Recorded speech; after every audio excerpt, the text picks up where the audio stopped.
நம்முடைய மாண்புமிகு முதலமைச்சர் அவர்கள் இந்த துறை ஏழை மக்கள் மீது சுமை இல்லாமல் இந்த துறையை கொண்டு சென்று கொண்டிருக்கின்றார்கள். அறிவிப்புகளை வாசிக்கின்றேன். பயணிகளின் பாதுகாப்பை அதிகரிக்க கதவு இல்லாத அனைத்து பேருந்துகளிலும் தானியங்கி கதவுகளை பொருத்தப்படும். இருசக்கர வாகன ஓட்டிகள், பாதசாரிகள் உள்ளிட்ட சாலை பயனாளர்களின் பாதுகாப்பை மேம்படுத்துவதற்காக அனைத்து நகர பேருந்துகளிலும் பக்கவாட்டு பாதுகாப்பு அரண் பொருத்தப்படும்.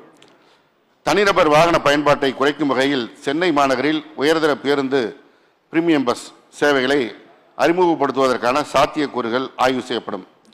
உலக வங்கியின் நிதி உதவியுடன் சென்னை பெருநகர கூட்டாண்மை திட்டத்தின் கீழ் 2ஆம் கட்டமாக சுற்றுச்சூழலுக்கு வகுந்த 500 மின்சார பேருந்துகளை சென்னையில் கூடுதலாக அறிமுகப்படுத்த நடவடிக்கை எடுக்கப்படும். தமிழ்நாடு அரசு போக்குவரத்து கழக பேருந்துகளில் கணினி மயமாக்கப்பட்ட சிப்பம் மற்றும் சரக்கு அனுப்புதல் லாஜிஸ்டிக் சேவை அறிமுகம் செய்யப்படும். பணிமனைகளில் பேருந்துகளை சுத்தம் செய்ய தேவையான நவீன இயந்திரங்கள் மற்றும் கருவிகள் போன்ற அடிப்படை வசதிகள் 10 கோடி செலவில் 100 பணிமனைகளில் அமைக்கப்படும். பேருந்து பணிமனைகளில் பணியாளர்கள் பயன்படுத்தும் ஒப்பனை அறைகளை ஏசி வசதியுடன் மேம்படுத்துவதற்கு ஏற்கனவே பணி துவங்கியிருக்கிறது. இப்பொழுது 100 பணிமனைகளில் 10 கோடி செலவில் அடிப்படை வசதிகள் மேம்படுத்தப்படும். ஒவ்வொரு தமிழ்நாடு அரசு போக்குவரத்து கழகங்களில் மாதாந்திர விருப்பம் போல் பயணம் செய்யும் பயண சீட்டு வழங்கும் travel as you please ticket அனைத்து நகர பேருந்துகளிலும் விரிவாக்கம் செய்யப்படும். பணிமனைகளை அதிநவீன உபகரணங்கள் மற்றும் கருவிகள் மூலம் மேம்படுத்தி தொழில்நுட்ப உற்பத்தி திறனை அதிகரிக்கப்படும். மதுரை, கோவை, வேலூர், காஞ்சிபுரம் மற்றும் கடலூரில் உள்ள அரசு தானியங்கி பணிமனைகளில் நவீனமயக்குதல் மற்றும் தரம் உயர்த்தும் பணி செய்யப்படும்.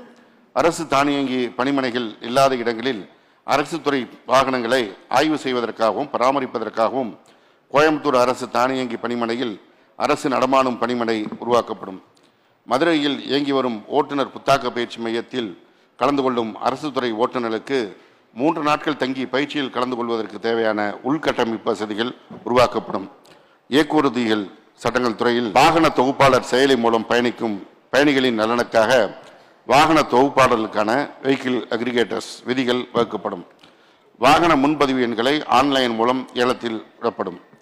புதிய சாலை பாதுகாப்பு கொள்கை மற்றும் செயல் திட்டம் வெளியிடப்படும். சாலை விபத்துகளில் காயமடைந்தவர்களுக்கும் மரணமடைந்தவர்களின் சட்டப்பூர்வ வாரிசுகளுக்கும் முதலமைச்சரின் விபத்து நிவாரணத்தின் கீழ் நிவாரணம் வழங்குவதற்கென ஒரு புதிய செயலி உருவாக்கப்படும். அதிகப்படியான ஒலி எழுப்பும் காற்று ஒலிப்பான்கள் மூலம் ஏற்படும் ஒலி மாசினை கண்டறிய அச்சுப்பொறி வசதியுடன் கூடிய 255 ஒலி அளவிடும் கருவிகள் வாங்கப்படும்.